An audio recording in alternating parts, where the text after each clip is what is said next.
Pues muchísimas gracias, señora Galvín, por comparecer y por estar aquí. En primer lugar, sí que me gustaría reconocer el trabajo que realiza Comisiones Obreras.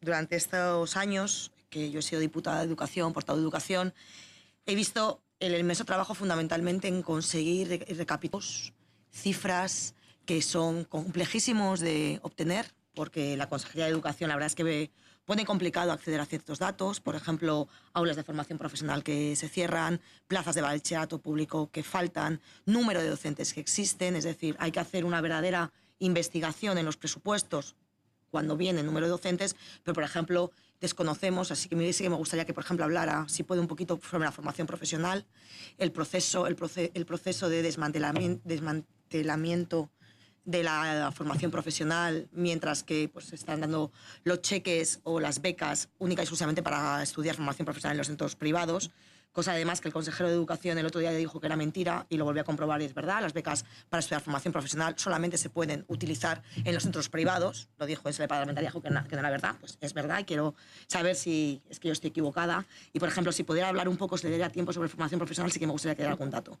En ese aspecto, insistir, quiero reconocerles la gran labor que hacen pues, los diferentes liberados en los diferentes centros educativos, las diferentes áreas que se encargan de poco a poco conseguir esos datos de los profesores que faltan, de las aulas que se cierran, de los recursos que se necesitan, porque desde luego desde este grupo parlamentario ha sido muy complicado conseguir ciertos datos. A día de hoy todavía hay datos que desconocemos y reconocer el trabajo imprescindible, ¿no?, de los sindicatos para poder tener esta información. En segundo lugar, yo también para hacer un poco de diagnóstico de dos cosas que me han parecido muy sintomáticas de esta legislatura. En primer lugar, y un poco a colación de lo que decía la señora de la Iglesia, en esta Comunidad de Madrid no ha habido un acuerdo educativo, que había sido un acuerdo sectorial concreto para las condiciones laborales y plazas del profesorado, pero no ha habido un acuerdo educativo. Y uno de los grandes motivos por los que no se ha llegado a un acuerdo educativo es porque no compartimos el diagnóstico. Es imposible llegar a acuerdos educativos en este país, en esta Comunidad de Madrid, en cualquier comunidad autónoma, si no compartimos el diagnóstico.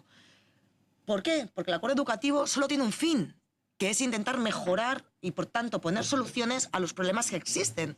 Los acuerdos educativos, un acuerdo educativo, ¿cuál es su objetivo? Solucionar los problemas que existen para tener un sistema educativo mejor. Si queremos solucionar los problemas que existen, o nos ponemos de acuerdo en los problemas que existen, o no puede haber acuerdo. El problema es que en esta Comunidad de Madrid no nos hemos puesto de acuerdo en el diagnóstico. Y no nos ponemos de acuerdo en el diagnóstico porque de manera sintomática damos vueltas a ideas que no compartimos. Y esa es la realidad. Entonces, cuando se nos llena la boca de despolitizar la educación, nosotros queremos llegar a acuerdos. Es que yo creo que poner de acuerdo en el diagnóstico, ponernos de acuerdo en cuáles son los problemas y sobre esa base poner soluciones. Y desde luego estamos lejos de ponernos de acuerdo en los problemas que ocurren en esta Comunidad de Madrid. Vamos, llevamos dando vueltas a un problema muy concreto, que es la educación especial. Llevamos dándole vueltas 3-4 meses cuando la educación especial es una minoría con respecto a lo que ocurre en la Comunidad de Madrid en tema de materia educativa. Y en términos de diagnóstico y de problemas que ocurren en esa Comunidad de Madrid, yo he vivido con mucho dolor el blanqueo que ha sufrido esta Comunidad de Madrid en términos de política educativa y en términos de la política educativa del Partido Popular, que llevaba desde el año 2011... desde el año 2004 con ciertas medidas educativas, pero que además esta legislatura en la que el Partido Popular perdió la mayoría absoluta después de muchísimos años, hemos sido incapaces, los tres partidos de la oposición, en ponernos de acuerdo en sacar leyes y propuestas, leyes, no PNLs, leyes para intentar solventar y darle la vuelta a la tortilla. En esta legislatura, lo único que se ha aprobado en términos educativos ha sido las propuestas del Partido Popular apoyado por Ciudadanos. Es lo único. Hemos sido incapaces de aprobar otro tipo de propuestas o llegar a acuerdos en presupuestos para, de alguna manera, avanzar en la mejora de las medidas que teníamos delante. Efectivamente, hubo una reprobación del consejero de Educación a propuesta del partido de Podemos, entre otras cosas por el papel que había jugado en el máster de Cifuentes, pero también por la política educativa que estaba llevando. Y posteriormente hubo un cambio de gobierno y no pasó nada. O sea, en ningún momento se volvió a permitir que el Partido Popular siguiera gobernando y no ocurrió absolutamente nada. Pero es que después vienen los presupuestos, que los presupuestos es el espejo el espejo de lo que ocurre. Los presupuestos es el pilar de la política. No hay nada más político que los presupuestos. Los presupuestos es en lo que tú priorizas. Y durante estos 4 años hemos visto como siempre se prioriza lo mismo. Se prioriza a la educación privada, en exclusividad. Y claro, cuando hablamos de la libertad de elección, nosotros siempre hemos dicho la misma frase y yo dejaré de ser diputada diciéndola. La gente elige entre lo que hay. Solo elige entre lo que hay, porque para elegir hay que ver las opciones que tienes. Y cuando solamente tienes una opción, solamente eliges eso.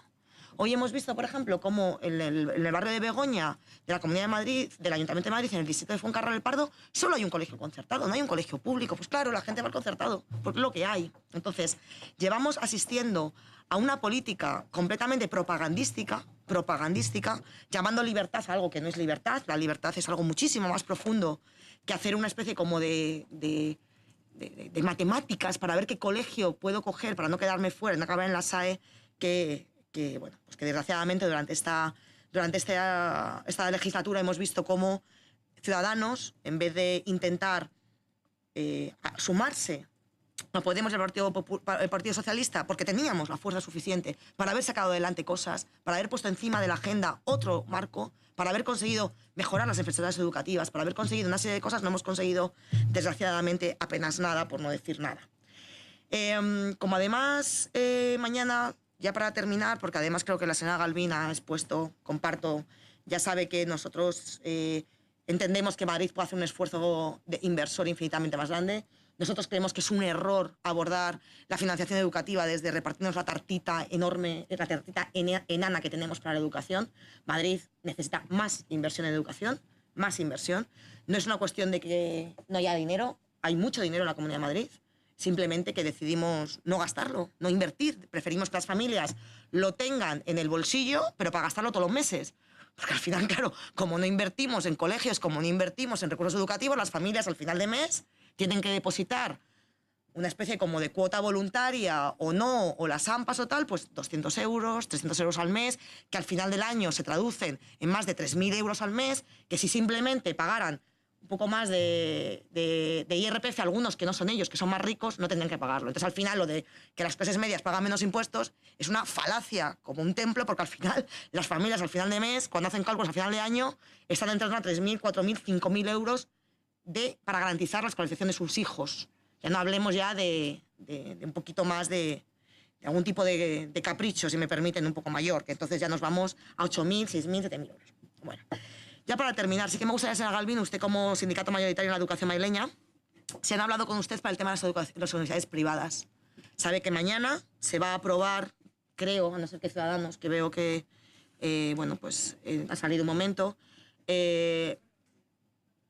Quería saber si han hablado con ustedes para saber su opinión sobre que se abran 3 nuevas universidades privadas, porque mañana se va a aprobar una ley para que se abran 3 nuevas universidades privadas en contra de todos los rectores de las universidades públicas de Madrid, sin haber llamado a nadie a comparecer, a nadie a saber la opinión, para abordar 3 nuevas universidades privadas que no sabemos qué situación, cómo va a afectar a la educación superior, qué tipo de oferta van a tener, qué tipo de privilegios van a tener, etcétera. Y me gustaría que, si pudiera y tuviera tiempo, nos abordara esta situación, al igual que, bueno, pues la situación de la universidad en su conjunto. Yo, para despedirme, creo que nos vamos a volver a coincidir en comisión, darle las gracias siempre por estar a disposición de venir a esta comisión, por las cosas y la información que nos trae siempre. Espero que, bueno, las demandas que desde Comisiones Obreras se piden y se solicita que el Gobierno de la Comunidad de Madrid escuche y atienda a los docentes, espero que sean escuchadas y que haya servido, bueno, pues para que los otros partidos también compartan esas necesidades y podamos, la legislatura que viene, que debería ser nuestro objetivo, ponernos de acuerdo en los problemas. Porque si nos ponemos de acuerdo en los problemas, hallaremos las soluciones. Si los problemas son que en Madrid está en peligro la libertad de elección porque queremos entrar a los centros concertados, no nos podremos poner de acuerdo jamás. Porque en Madrid el problema no es que se cierren los colegios concertados. En Madrid es que hay un problema de acceso a la educación pública en igualdad de condiciones. Y si no nos ponemos de acuerdo en el diagnóstico, es muy difícil ponernos de acuerdo en las soluciones. Sin más, termino. Muchísimas gracias.